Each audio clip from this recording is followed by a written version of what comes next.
And some of the other, you gave us a list of eligible activities for CDB funding, but there's some other ones as well. Well, one of the biggest part of the package is we get emergency shelter grant, and we also get home funds. And actually, we get about $1.5 million in home funding, which is administered through the Elizabeth Home Improvement Program. And basically, it is to help seniors who are unable to take care of their homes because of they just don't have the money, rental rehabs, so that some of the housing, because it is subsidized by the Elizabeth Home Improvement Program, then the rents are more affordable. And Jessica, the years at Elizabeth, we've received funding every year since '74.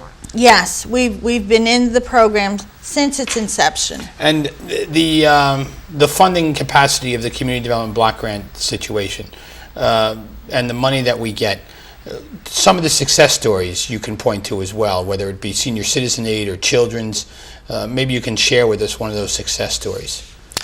Let's see. United Youth of New Jersey really started from the ground up. And they truly have the most fabulous program I've ever seen. And in fact, I mean, I hate to just single them out as the only one, because the YMCA has fabulous programming.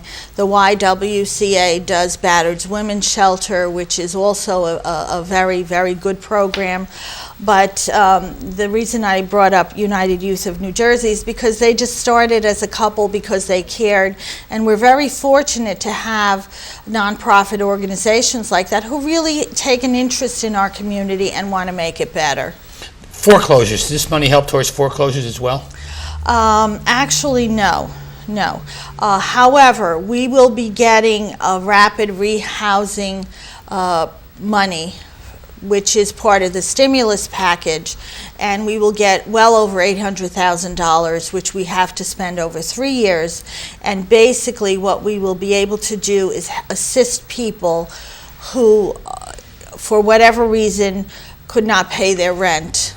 And we're still working out the details on that, but that is desperately needed because of all the foreclosures that we have in the city. And we're also getting $800,000 in ESG money as well. Well, this is it. This is okay. ESG, yes. Now, this Community Development Block Grant kickoff event and this year's theme, On the Right Road. I'm a big proponent of Community Development Block Grant, as mayors are. What's the theme about On the Right Road? Well, basically, this is a theme that we just picked up from last year because for whatever reason there wasn't new funding available for that. To make up a theme. But basically, we've come up with foreclosure, and our theme is going to be foreclosure, which is the city moving forward on the right road to make sure that our people are taken care of in spite of the economy, in spite of the job losses, in spite of everything that's going on today. Jessica, I want to thank you for taking the time to join us on the show and all the work you do with the community development and the block grant. We really reach out to a lot of different networks in that situation, and I thank you for your efforts. My pleasure, Mayor. For Jessica Topolowski, please stay with us. After these messages, we'll be joined by Ms. Erin Kelly of the Children's Miracle Network. Welcome back to our city, where I'm pleased to be joined by Erin Kelly, who is the chair of Play Ball for Miracles and runs a softball charity event here in our city. Erin, welcome to the show. Thank you. It's good to see you. Now, tell us a little bit about what Play Ball for Miracles is and how it all began. Play Ball for Miracles is a charity softball tournament that's run to raise money for Children's Miracle Network. It started because I have a little friend who has a bleeding disorder that is so rare there's no name for it. And as a way of drawing attention to a disease that nobody knows anything about, try to find a way that we could help more kids. And the tournament was born with a whole 6 teams, and it's now grown to 33. Now, Children's Miracle Network is a national organization. Yes. Tell us a little bit about that organization. Children's Miracle Network was started in 1983 by the Osmond family and John Schneider. And they basically... The Osmond family as in the singers? Yes, Oh, Maria okay. and Donnie Osmond. They started the charity with a national televised radio event, I believe, to raise money for local hospitals. And it's now grown. They have 170 hospitals that they help. the money raised for Children's Miracle Network goes directly back into the hospitals. Most of the money raised from Play Ball for Miracles goes to Children's Hospital in Mountainside and Robert Wood Johnson in New Brunswick. Okay. And the Play Ball for Miracles, the charity, they're all playing for the same charity? Everybody who plays in the tournament is playing for Children's Miracle Network.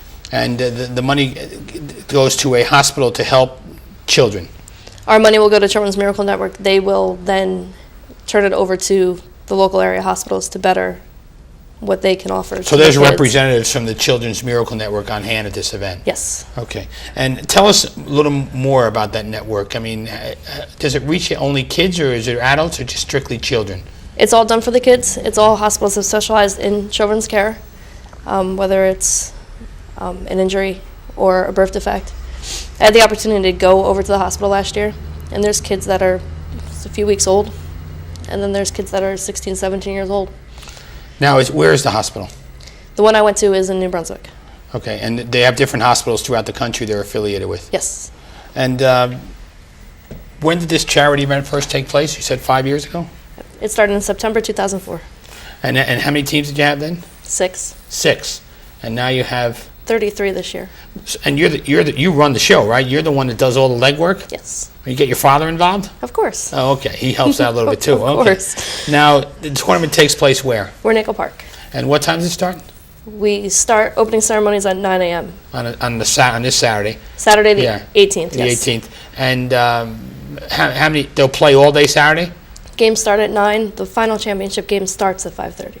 in the evening, Yes. and you just keep going straight through. And it's an elimination type tournament, I guess, right? Depending on the division, they have different ways of determining who plays in the championship game. Right. Our men's division has 18 teams this year. Now, So can any other teams sign up, or it's too late for that?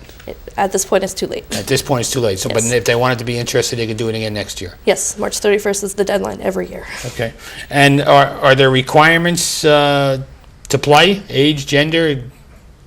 Not really. You have to be 18 because you have to be considered an adult and be able to sign off on your own waivers. There's men's, there's women's, and there's a co-ed division, so anybody can pretty much play. Our Do you play? You don't have time. I've never played a day in my life. Oh, and you're not going to start now. No. But you enjoy the organization part. Yes. Okay. And how can people sign up to play? We have a website, which is leaguelineup.com. What was that, league? leaguelineup.com/playball 4 miracles, the number 4.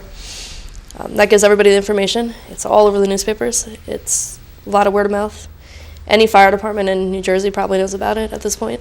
Now, Erin, is there a fee for the teams to play? They pay $2.25 and $5 for insurance, so $2.30. $2.30 they pay. And does any of that go to the? Does that do you make your money? That's the majority of how we make our money. We have sponsors. We have a Buy a Ball campaign where other people can donate money towards the event, but most of the money comes from the teams. From the teams to the fee. And can the teams raise extra money and submit it as well?